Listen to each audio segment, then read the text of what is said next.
Hey folks, how's it going? It's time the public knows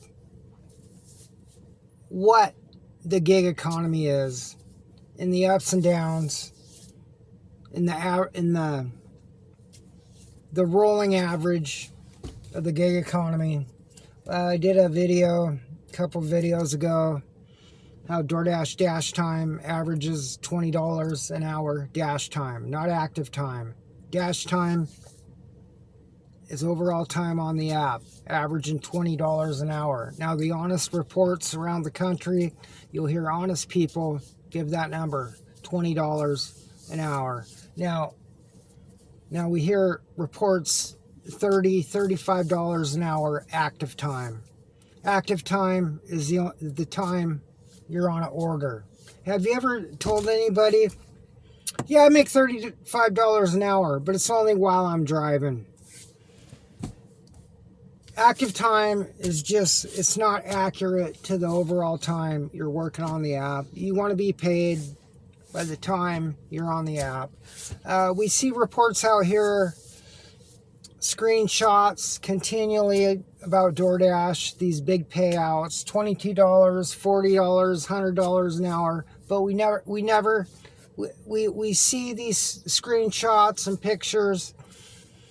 Oh, made 60, 80 bucks an hour, but you never hear the story behind it after you make that, and you never hear the story before that. The gig economy is a rolling average. The technology that goes into this is high level, and it has control. The gig economy is... The gig economy is self-driven. It's controlled by base pay and time manipulation. Any app that pays you with an adjusted whatever, it just doesn't matter how low the base pay is. It's self-driven. It's controlled by base pay and time manipulation. The gig economy is fully controlled. We see screenshots and posts out here, and grown men bragging about DoorDash, and if we draw people into this by these big earnings and big hourly rates, we've really done a disservice to people. I want to get the word out on what this is, and get the truth out here and wake some people up. This is not the wild, wild west. Orders coming in random.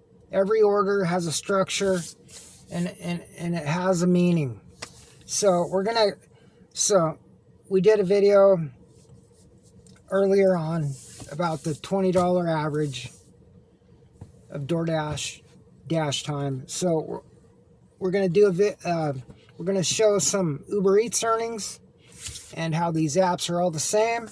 If you run a high acceptance rate on DoorDash, Uber, or Grubhub, you're going to make a consistent $20 an hour. And we're going to show how if you make 60 plus an hour, you get throttled down and the outcome is still the same. If you get ahead of the algorithm on these apps, they will drive you back. My mission here is to bring out the truth of what this is. So here we go. So Uber Eats this last week. So we're going to go over some earnings early in the week, and we're going to end later in the week and show how this is all time manipulated and controlled. So our first earnings, $239.95. So you divide that, $239.95, and you divide it. So we're 11 hours in and 42 minutes. So you go $239.95 divided by 11 hours and 42 minutes equals $21.01 an hour. So our next pay, we jumped up to $400.19, and we're 19 hours in in 10 minutes. So 400.19 divided by 19 hours in 10 minutes, equaling $20.95 an hour. So you see how we're consistent here? So now we're going to do a big jump here. We made $60 an hour. This is what you do not see out here on YouTube. You see these big earnings of $60, $80, $100 an hour payouts, but you never see the story behind it. Now, when you get ahead of the algorithm like this, these algorithms don't pay $23 an hour. They're basically around 20. You get above the algorithm's pay structure, you're going to be timed out. You're going to not get orders sometimes. You're going to get consistent $4 and $5 orders, and this could go on for a full day. We see it out here, these big screenshots of these earnings, but that's all you see. You never see the story behind it. And when you do that, you're doing a disservice to people because you're not telling the full story. So what I'm going to do is, so here we made 60 plus an hour. Stick with me, folks. I want you guys and gals to see this. So in 1 hour, I made over 60 bucks. So here's the first order I got. It's after 1 a.m. I got home from my other job and I logged in for an hour. So my first order, $38.95. Took 26 minutes and 52 seconds. Right after that, bang, I finished that order and I got another order, $26.03. And that was 27 minutes, 8 seconds. So under an hour, I made $60 plus.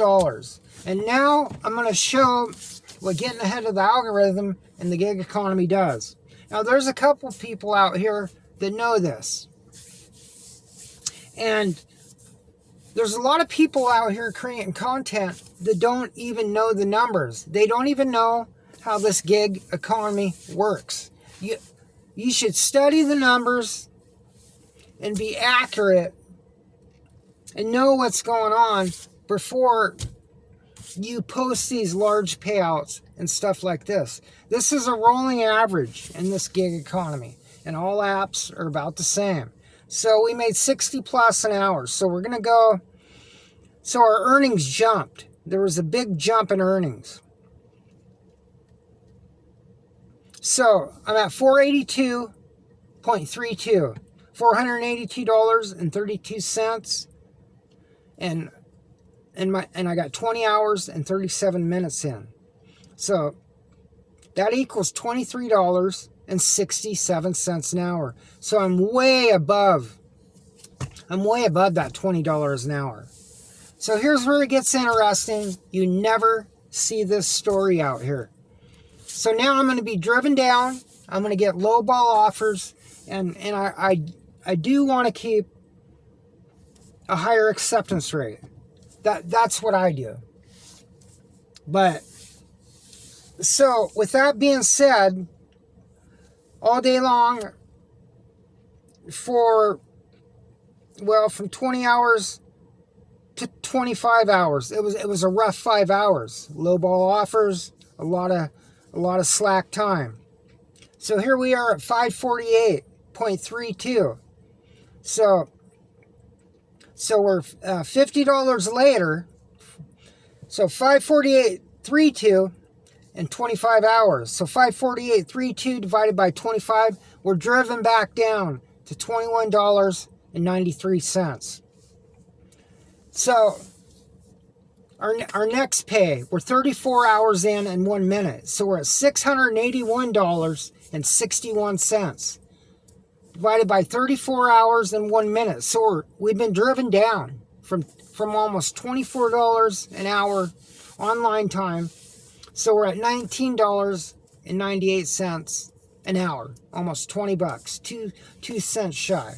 So the last pay model as of yesterday, $721.16. I'm at 34 hours and 40 minutes.